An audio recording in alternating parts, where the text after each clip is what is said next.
हिंदी में इसको अपक्ष कहते हैं। वेदरिंग होता क्या है, हम इसको डिफाइन करने की कोशिश करते हैं। The decomposition and disintegration of rocks and minerals at the earth's surface by mechanical or physical processes. Weathering processes involves very little or no movement or removal of decomposed earth material.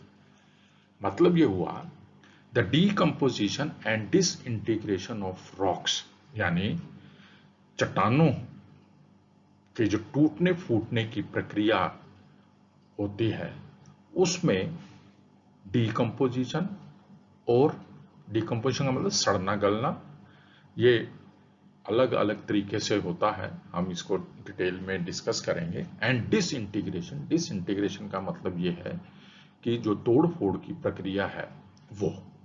तो जब प्रकृति में यानी nature में चट्टानें टूटती हैं फूटती हैं, किसकी वजह से? द मैकेनिकल और फिजिकल प्रोसेस। मैकेनिकल और फिजिकल प्रोसेसेस क्या हो सकते हैं?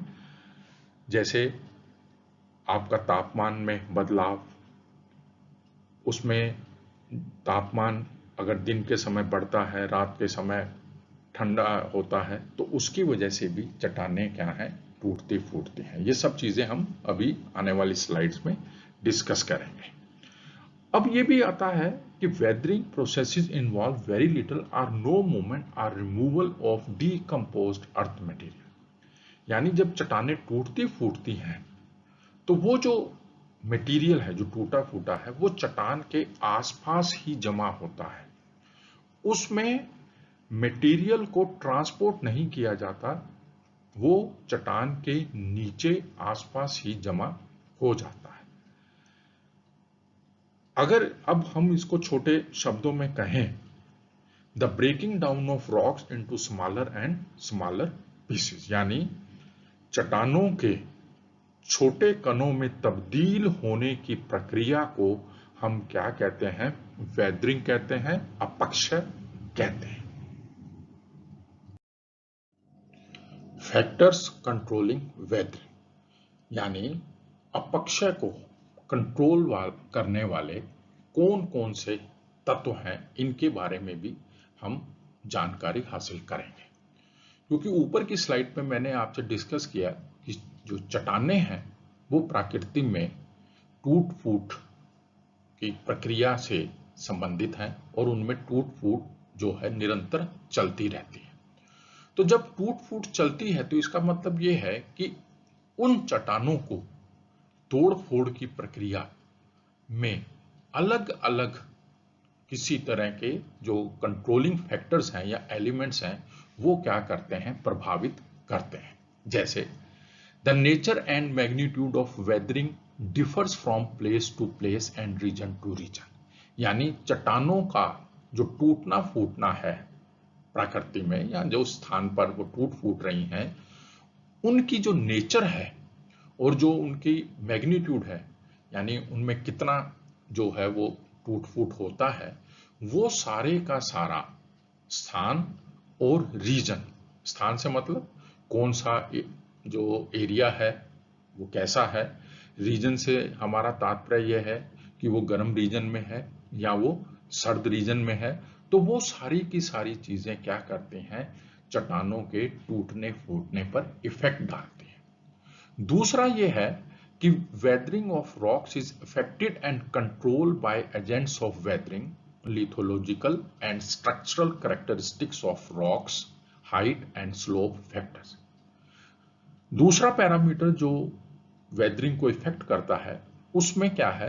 रॉक्स का स्ट्रक्चर है, यानी लिथोलॉजिकल। लिथोलॉजिकल का मतलब यह है कि हमारी जो रॉक्स हैं उनमें एक जैसी, जिसे कहें एक रूपता नहीं रहती, वो अलग अलग मिनरल्स से बनी रहती हैं, उनमें खनिज रहते हैं और हर खनिज का अपना एक, जिसे कहें बॉइलिंग पॉइंट रहता है, एक उसको टेम्परेचर पे वो जिसे कहें गर्म होती हैं, फिर टेम्परेचर पे ठंडी होती हैं, तो वो सारी की सारी चीजें भी जो है टूटने फूटने पर जिसे कहें वो प्रभावित करती है। ऐसे ही and structural characteristics of rocks, height and slope factor, यानी अब चट्टाने की जो हाइट है वो किस हाइट पर है, या उनकी जो स्लोप है, चट्टानों पर जो तोड़फोड़ होनी है उनकी स्लोप जेंटल है या स्टीप है, यानी ढाल तेज है या मंद है, इन पर भी जो रॉक्स का टूटने फूटने की जो प्रक्रिया है वो क्या प्रभावित करती है। तीसरा फैक्टर है besides climatic conditions, topography, relief, flora and microfauna also effect different processes of weathering to greater extent.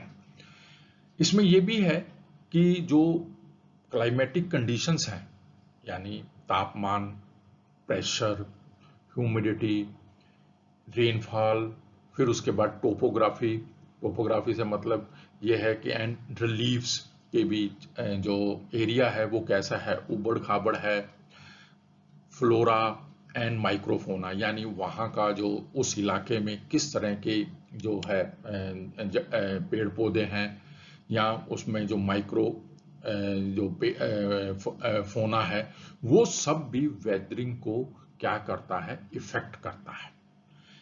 For example, disintegration of rocks is more effective in hot and dry regions and in the regions where frost action is more dominant, while chemical decomposition is more prevalent in hot and humid temperate humid regions. यहाँ इसमें ये समझाने की कोशिश की गई है कि the disintegration of rocks is more effective in hot and dry regions. कहता है कि जो चट्टानें टूटती फूटती हैं जो हॉट रीजन्स हैं, जैसे रेगिस्तान है, सेमी एरिड रीजन है, अर्धशुष्क जो एरियाज हैं, उनमें चट्टानों के टूटने फूटने की प्रक्रिया जो है वो काफी तेज होती है। सिमिलरली उन एरियाज में भी जहां फ्रॉस्ट एक्शन से मतलब यह है कि पानी जो है दिन के समय दरारों में जमता है और फिर रात को जो है दिन के समय जो पानी उसमें दरारों में एंटर होता है, रात को जैसे ही टेम्परेचर कम होता है तो वो पानी क्या होता है, जम जाता है, और जमने से जो प्रेशर एक्सर्ट होता है दीवारों पर, उसकी वजह से भी चट्टानें टूटती फूटती हैं। और साथ में हर चट्टान या मिनरल्स में केमिकल एक अलग किस्म का रहता है जिसका रिएक्शंस पानी के साथ या कुछ एसिड्स के साथ जो वातावरण में उपलब्ध होते हैं, उनकी वजह से भी चट्टानें जो हैं वो टूटती फूटती रहती हैं। नेक्स्ट, इरोजन, इसको अपर्दन भी कहते हैं। इरोजन और वेदरिंग यानी अपक्षय और अपर्दन में अंतर क्या है, इसको भी जानना बहुत जरूरी है। Erosion, the removal of weathered rocks and minerals from the place where they are found, यानी अपर्दन का मतलब यह है कि जो चट्टानें वेदरिंग की वजह से टूटी फूटी हैं, उनको जब ट्रांसपोर्ट करके दूसरी जगह वो चली जाती हैं तो वो वाली चीज यानी अपने ओरिजिनल स्थान से हटकर जो चट्टान या मिनरल्स या जो खनिज वो दूसरे स्थान पर हमें मिलते हैं, उसको हम अपर्दन कहते हैं, उसको हम इरोजन कहते हैं। अब प्रश्न ये उठता है कि ये वाला जो मटेरियल है, जो इरोडिड जिसे हम मटेरियल कहते हैं, जो अपर्दन के द्वारा एक स्थान से दूसरे स्थान पर लेकर जाया गया है, वो जाता कैसे है? तो उसके लिए क्या है, forces are transporting agents involve in moving disintegrated earth material, यानी इस मटेरियल को ले जाने में या कुछ एलिमेंट्स हैं, कुछ तत्व हैं या कुछ ताकतें हैं प्राकृतिक की जो अपने वेदर्ड मटेरियल को एक स्थान से दूसरे स्थान पर लेकर जाती है। वो फोर्सेस क्या है? पहला, वाटर, यानी हमारे पास कुदरती तौर पर जो है पानी उपलब्ध रहता है, उसमें running water such as streams, rivers etcetera, यानी अगर जिस इलाके में अगर हम ये कहें कि पहाड़ों पर अगर बारिश होती है तो वो बारिश जो है चट्टानों के साथ रिएक्ट करती है और फिर गुरुत्वाकर्षण की वजह से यानी ग्रेविटी की वजह से वो पानी अपने साथ चट्टानों को ऊपर से नीचे की तरफ लेकर आता है। दूसरा हमारे पास तत्व है विंड। इसमें क्या होता है, prevailing winds, tornadic storms, sea breeze etcetera, यानी इसमें जो हवाएं चलती हैं या कई बार जो है टॉर्नेडिक स्टॉर्म, बड़े बड़े जिसे कहें तूफान आते हैं, या सी ब्रिजेस, समुद्र से में चलने वाली जो हवाएं हैं, इनकी वजह से भी जो मटेरियल है, जो वेदर्ड मटेरियल है, यानी जो अपक्षय के द्वारा हमें मटेरियल मिलता है, वो भी एक स्थान से दूसरे स्थान पर चला जाता है।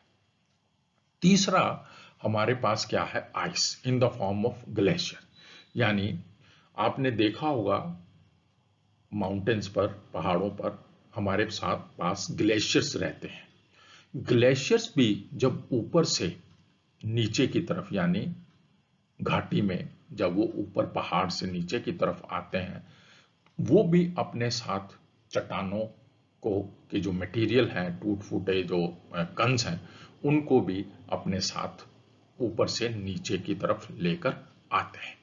और चौथा फैक्टर जो सबसे इंपॉर्टेंट है वो क्या है, gravity. The influence of gravity causing landslides, avalanches etcetera, यानी अगर जहां से भी पहाड़ों से जो ट्रांसपोर्ट मटेरियल हो रहा है, अगर उसकी ग्रेविटी यानी उसकी जो ढाल है वो तीव्र होती है, तो पानी और ग्लेशियर के जो एजेंट्स हैं, इनमें अपने साथ मटेरियल लाने की क्षमता अधिक होती है। और अगर ढाल प्लेन है, जेंटल है, तो ये प्रक्रिया थोड़ी धीमी होती है। अब प्रश्न उठता है कि weathered and erosion what they do on the earth surface, कि अपक्षय और अपर्दन वाली जो क्रियाएं हैं वो अर्थ सरफेस पे क्या करते हैं या उसका प्रभाव क्या पड़ता है। एक्चुअल में होता क्या है कि वेदरिंग और इरोजन से इनका जो जिसे कहें जो इनका प्रभाव है वो क्या है, अर्थ सरफेस को हमेशा प्लेन करते रहना, यानी in geologic time they combine to wear away entire mountain ranges, reducing them to flat low lying planes.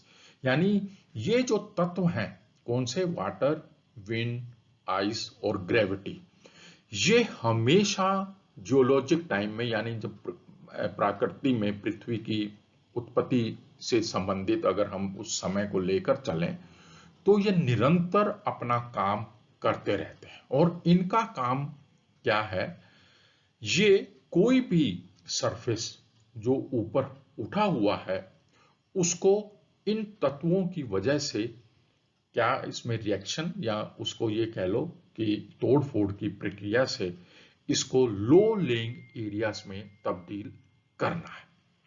तो नटशेल में हम ये कह सकते हैं कि वेदरिंग और इरोजन का जो काम है वो ये है कि जो कुछ भी धरती पर पड़ा है, ऊंचा उठा हुआ है, उसे हमेशा से प्लेन रूप में लेकर आना, ये वेदरिंग और इरोजन का काम है।